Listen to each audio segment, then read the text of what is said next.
Hola, ¿qué tal? Paz y bien. Soy el padre Rubén Francisco Bellante de la Argentina y estoy compartiendo con ustedes esta serie que hemos denominado Encarnando la Palabra, con la idea de que ustedes se descubran muy amados por el Padre Dios, discípulos de Jesús, y desde allí poder redescubrir sus dones y carismas para ser constructores del reino, ¿no? De eso hemos hablado en los últimos programas que hemos tenido, que hemos compartido. Bueno, y hoy también hablando de un poco de la personalidad madura de un servidor, de un animador, de un catequista en la comunidad, ¿verdad?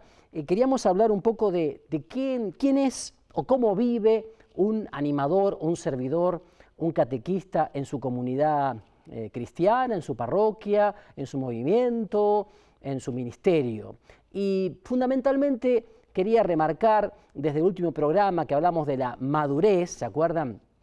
Del animador, una personalidad madura, ¿se acuerdan de eso? Bueno, yo quería remarcar hoy el aspecto de que justamente porque es maduro y equilibrado, porque es consciente de sus debilidades, de su fragilidad, de su limitación, pero también se conoce muy bien a sí mismo y es consciente de sus potencialidades, de los carismas y dones que tiene, y por eso mismo es muy realista con lo que es, por eso es alguien que se interesa por el grupo, o sea, vive interesándose por el grupo, por la comunidad de la cual forma parte como, bueno, como animador, como catequista. Y esto me parece fundamental, porque entonces él vive y evangeliza en la comunidad. No es un francotirador, no es un individualista, no es alguien que hace una tocata y fuga, sino que está involucrado en cuerpo, alma y espíritu en esa experiencia concreta de iglesia y de fe viva que es su comunidad, su grupo, su eclesía. Puede ser la parroquia, puede ser un movimiento, un ministerio. Concretamente una comunidad catequística, una comunidad misionera, una comunidad que evangeliza a través de la cultura, de los medios de comunicación. Por eso él, el animador, se mete con naturalidad en el grupo, se siente parte, se implica y yo diría que se complica y se involucra, ¿no? De ahí la importancia de encarnarse, encarnar la palabra, decimos en este ciclo. Encarnar la palabra es justamente hacerme palabra viva y palabra vivida y palabra comunicada y palabra transmitida para los demás. Y por eso al grupo le interesa más cómo soy que aquello que digo. Qué importante que es esto. El testimonio de vida. Al grupo le interesa más cómo soy que aquello que puedo decir. Ténganlo presente a la hora de un testimonio de vida. Además, justamente el animador aprende también en el propio grupo. Aprende en el propio grupo a crecer, a madurar, a saber tener paciencia consigo mismo, a saber pedir perdón, también aprende a perdonar. Esto es fundamental, porque miren, si uno cree que va a ser animador, catequista, servidor, sin tener nunca complicaciones, ni presiones, ni dificultades, se ha equivocado de camino. Porque siempre la encarnación implica un riesgo, un desafío, pero también una aventura maravillosa. Por eso Dios que se encarna en Jesucristo se involucra con nuestra vida, se hace cercano, se hace compañero, amigo de camino, como lo presenta el documento de Aparecida en esa preciosa imagen de Jesús caminando al lado de los discípulos de Maús que venían desanimados, desalentados. Bueno, eso mismo es el animador, ¿no? En el grupo, en la comunidad, el que anima, el que le pone alma, el que le pone vida a la comunidad, al grupo, le pone vida, lo anima, le da alma. Y también evangelizar en el grupo y con el grupo, es decir, el anuncio de la buena nueva con el grupo, implica que hay que hacer una clara opción. Y esa clara opción es, si queremos evangelizar, si queremos transmitir una buena noticia, tenemos que dar testimonio de unidad, testimonio de alegría en la unidad. Unidad que no implica uniformidad, unidad que no implica que todos pensemos igual o que todos lo veamos de la misma manera. La unidad en la diversidad, la riqueza maravillosa de la unidad en la diversidad. En la diversidad, en los diferentes carismas, en las diferentes historias personales, historias de vida de cada uno. Por eso nunca pensemos que unidad es uniformidad.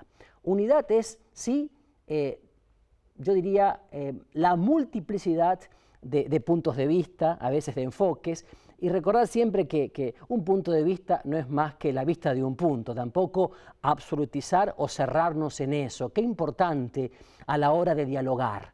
Esto es lo que construye, la diversidad, el pensar a lo mejor con diferentes matices, por supuesto no en lo esencial, sino en aquello que es accidental. Podrá ser diferentes enfoques, a veces una cuestión de simpatía o de feeling. Todo eso se puede ir subsanando, sanando a través de un diálogo cordial, abierto, fraterno, sincero, leal, que sobre todo comience delante del sagrario, delante del Santísimo, donde el Señor ya va derribando muchos muros y construyendo muchos puentes antes de ese encuentro que tengamos en la comunidad, en el grupo. Por eso entonces, este evangelizador que evangeliza con el grupo, que no se siente francotirador, que no se siente aislado, sino que se siente parte de una comunidad que evangeliza, que comunica, que transmite a un Cristo vivo, tiene que tener pasión por el grupo. ¿Qué quiere decir eso? Bueno, tener pasión por la vida comunitaria. Tener pasión por la vida comunitaria, una auténtica pasión por la vida comunitaria.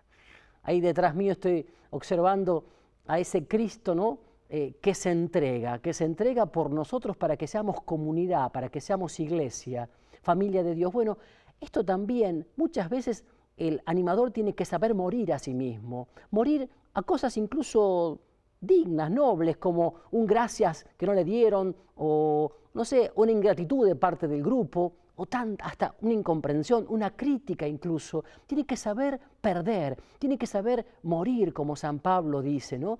Y al estilo de María, saber vaciarse a sí mismo, para que triunfe entonces victorioso ese Cristo vivo en medio del grupo, en medio de la comunidad. Qué importante que es esto, porque él, el animador, sabe que la comunidad es ese lugar de humanización, donde él con los demás va creciendo como persona, como ser humano, como hijo, como hija de Dios, va creciendo como testigo de la fe y va creciendo justamente en ese ser canal de evangelización. Entonces, tiene que tener fe y pasión. Esa fe que la transmite con la vida, la transmite con toda la vida, con la mirada, con el rostro, con la sonrisa, con los gestos. No se olviden que así como decimos que Jesucristo es el audiovisual del Padre Dios, el ícono del Padre Dios, cada uno de nosotros también es un ícono, un audiovisual que transmite la palabra, la encarna con todo el ser, con todo el cuerpo, con todo lo que soy, que finalmente es regalo de Dios, con todo lo que Dios me ha dado, con todo lo que Dios me ha entregado. Entonces, tiene que tener el animador un conocimiento claro de las características del grupo que pastorea, de su comunidad, es decir, las debilidades y las fortalezas de cada uno de los miembros del grupo al cual pastorea. Debe conocer la historia también personal de cada uno de ellos, la historia familiar, el temperamento, el carácter, porque todo eso enriquece muchísimo a la vida en comunidad, a la vida en grupo, para experimentarnos y sentirnos familia de Dios. Y por supuesto, el animador tiene que estar convencido de la presencia del Espíritu Santo en ese grupo, que está presente el Espíritu, que no es una cosa humana, que no es un grupo puramente humano, unido únicamente por lazos de afectividad o de simpatía, sino que ahí está presente el Espíritu Santo construyendo la unidad, construyendo la koinonía. Sin esta certeza, y cualquier circunstancia humana, aunque sea mínima, ridícula, tira por la borda la vida comunitaria, la vida eclesial, o se transforma en una cosa fría, indiferente, apática, de formalismos, cuando no de hipocresías, cuando no de cinismos. Y ciertamente eso hace perder el calor necesario de la vida del Espíritu, esa vida que todos necesitamos vivir para poder ser canales de la buena nueva. Y también el animador tiene que tener conciencia de que no es una enciclopedia. No es una enciclopedia, que es un ser limitado, por lo tanto no tiene ninguna dificultad en medio de un mundo en el cual estamos viviendo, pluricultural, un mundo difícil, un mundo donde tenemos que saber aceptar muchas veces puntos de vista antagónicos al Evangelio. Tiene que ser una persona que debe consultar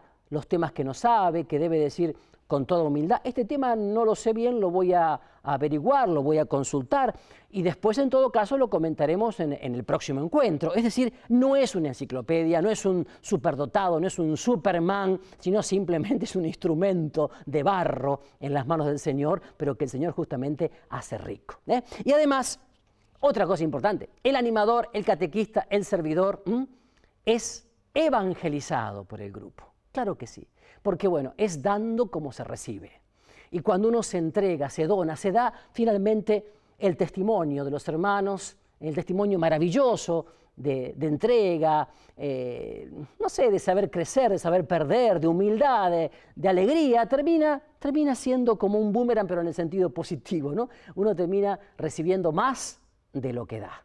Termina siendo evangelizado por el grupo, tocado por el grupo. ¿En cuántas circunstancias nos ha pasado esto? ¿Y cuánto pueden decir ustedes de todo esto? Me parece magnífico que lo tengamos en cuenta. Porque finalmente, y a esto voy, el evangelizador, el animador, el catequista, se siente entonces parte de una eclesía, de una comunidad. Esto es importante.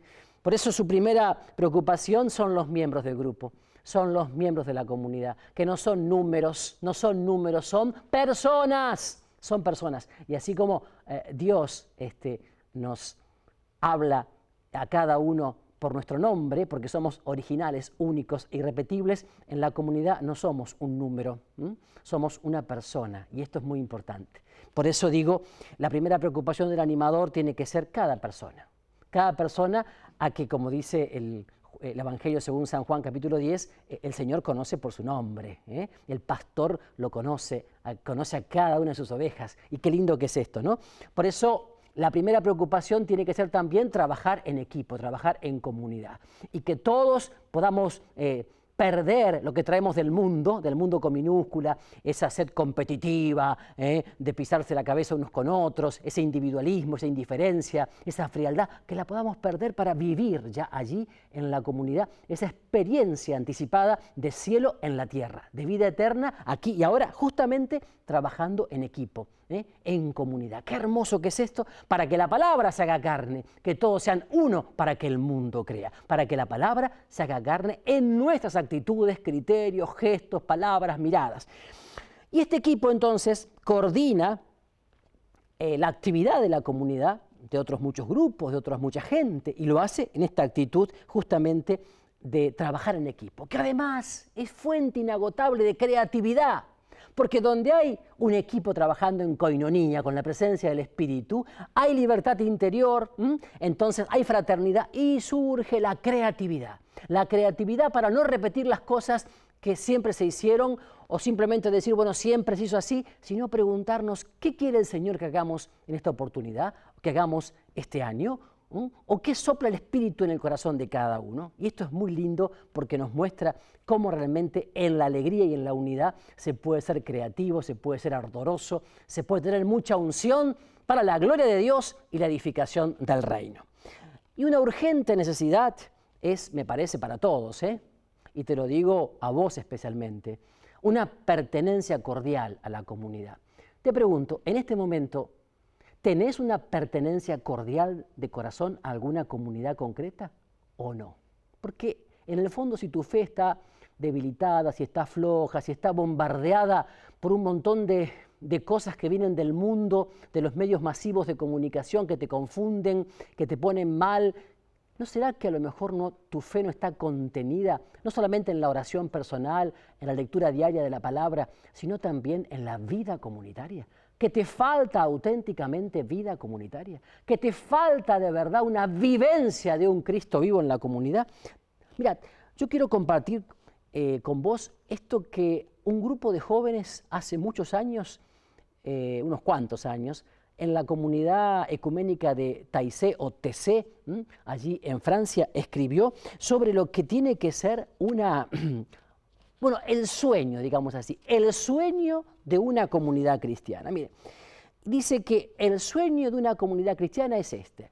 Una comunidad cristiana se caracteriza por compartir, fíjense qué cosas, la parábola del compartir. Si una comunidad es capaz de compartir justamente esto, de vivir la parábola del compartir, Y no tardes en hacer de tu propia vida la parábola del compartir realizando obras concretas. Esto dijeron los jóvenes hace unos cuantos años allí en la comunidad de TC.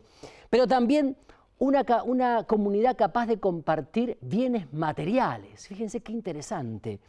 Empezando por la transformación de tu manera de vivir. No se trata de ser un miserable, pero sí se trata de ser austero. Porque lo que te está sobrando en tu casa, en tu placar, le está faltando a otros hermanos, sin lugar a dudas. Pero vivir esa pobreza interior, pero con alegría y con belleza además. Con belleza y con alegría. También capaz de resistir al consumo, algo muy típico de estos días, el consumismo, la masificación, ¿no?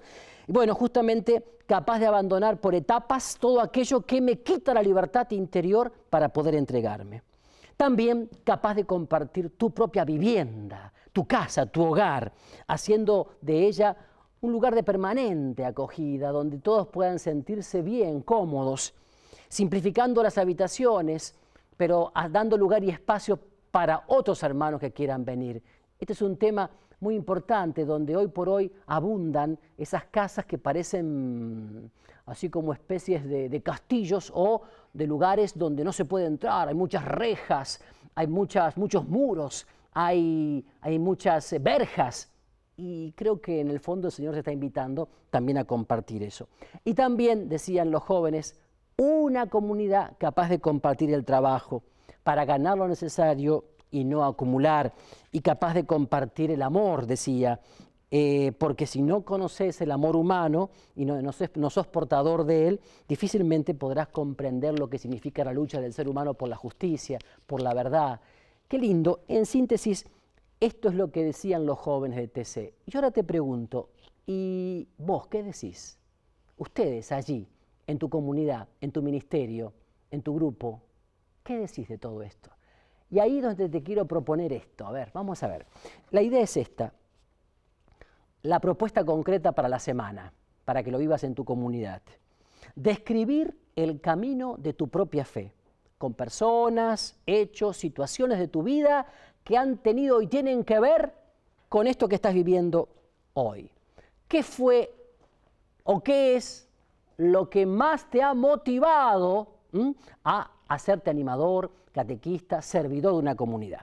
Y me gustaría que lo dividas en 4 partes. Por ejemplo, personas que más han influido en tu vida para tomar la decisión de hacer lo que estás haciendo. Fíjate, en tu ciudad, en tu país, en tu barrio. Allí donde hay moles de edificios como estos, allí también hay testimonios de vida que se entregan. ¿Quién más? ¿Quiénes son las personas que más han influido en eso? También, ¿qué hechos, qué situaciones concretas que viviste te han llevado a entregarte en este momento como servidor, como catequista, como animador? ¿Qué momentos de interiorización, qué jornadas, qué retiros, qué encuentros, qué situación te llevó a dar una respuesta al Señor en esto? ¿Y qué momentos también religiosos? Por ejemplo, oración personal, sacramentos, vida comunitaria, te llevó a dar este paso. Y también me gustaría decirte algo. Si tuvieras que hablar 15 minutos a la gente, a un grupo, sobre cuál es tu experiencia de fe, ¿qué dirías? ¿Cómo lo harías? Pensalo. 15 minutos. ¿Cómo lo harías? Y por último, me gustaría que elijas 5 personajes bíblicos que te gusten y que los estudies para aplicarlos justamente al llamado, a lo que experimentás como vocación. Llamado, vocación, a ser animador, a ser catequista, a ser servidor, a ser miembro activo, protagónico de una comunidad cristiana. Recordando siempre que nunca hay ningún llamado, ninguna vocación sin que haya una misión concreta y una gracia de parte de Dios para poder vivirlo. Esto es fundamental. Dios no llama para nada, siempre llama para algo y siempre da la gracia para poder hacerlo. No te lo olvides. Y vos también, como bautizada, como bautizado, tenés un llamado y tenés una misión. Así que esta es un poquito la tarea que te quiero entregar para la semana. ¿Qué te parece? ¿Lo podemos hacer? Yo creo que sí. Invoca al Espíritu Santo y hacelo. Pero mientras tanto, te quiero dejar con algo, ¿no? Que esto es más difícil, que revises, así, delante del Señor, en una experiencia de oración, revises tu propio grupo de animadores, de catequistas, de servidores, ¿cómo ves la cosa, ¿no? Y también, no para criticar, sino más que nada para que veas, cuáles son los aspectos que estás decidido desde tu original personalidad a mejorar, a cambiar. Desde tu original personalidad, ¿qué aspectos estás decidido a cambiar en ese grupo, en esa comunidad? Por supuesto te digo que si querés escribirme, siempre sale al pie de página la dirección de correo electrónico para que lo hagas. Pero antes de despedirnos, te quiero dejar con una anécdota.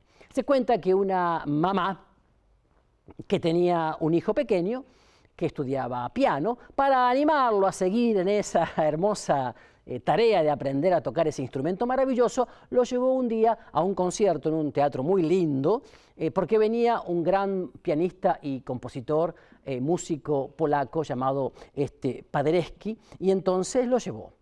Y bueno, estaban en la platea y de repente la madre vio que en la cuarta fila había una amiga que hacía mucho que no veía, entonces lo dejó al chico y fue a saludarla, y como pasa a menudo, se pusieron a hablar, hasta que de repente se apagaron las luces y la madre volvió a su lugar y el chico no estaba. Claro, el chico se aburrió de esperar y comenzó a caminar, como hacen los chicos, a dar vueltas, se metió por varios lugares del teatro, vio una puerta que decía no entrar y por supuesto que hizo, entró y vio que había un gran piano de cola, precioso, hermoso, y ¿qué hizo? Bueno, se sentó, y cuando en realidad se corrió el telón, la gente ¿a quién vio? La gente vio a un chico sentado al piano, tocando Mambrú se fue a la guerra. Y detrás, justo aparecía el gran músico Paderewski, y lejos de sacarlo al chico, le dice al oído, seguí tocando, seguí tocando. Se sienta al lado de él y con la mano izquierda comienza a acompañar la melodía del niño con los bajos, y con la mano derecha, por el otro lado de donde estaba el chico, comienza a hacerle unos arreglos preciosos a la melodía simple y sencilla que el chico estaba tocando. La platea realmente irrumpió en un aplauso magnífico, magnífico, por el gesto del maestro, que como auténtico maestro antes había sido discípulo y jamás dejaría de alentar a alguien que se estaba iniciando en la música como era este niño. Bueno, esto aplícalo a tu vida de animador, de catequista, de servidor. Qué lindo y qué gracia inmensa es poder tocar la vida de otros. Es un honor que otros toquen la vida de uno, pero qué gracia inefable es ayudar a que otros toquen su propia vida. Me parece esto maravilloso, alentar a cada uno, a los que recién se inician, a los que tienen ciertos temores, miedos. Sigue tocando, seguí tocando, es decir, seguí avanzando, seguí creciendo paso a paso en ese proyecto original, único y irrepetible que el Padre Dios te ha dado en Jesucristo. Animar, animar, animar. Esa es la gran tarea nuestra en este mundo que desanima mucho, que acompleja mucho. Por eso en este momento yo te pido, Señor, que toques el corazón de cada catequista, de cada animador, de cada servidor, para que seamos animadores en la vida de otros, acompañando paso a paso el caminar de cada uno. Que así sea entonces, y con mucha alegría, y que a través del corazón inmaculado de María te bendiga el buen Dios Todopoderoso, te sane, salve y libere el Padre, el Hijo y el Espíritu Santo. Amén. Paz y bien para todos ustedes.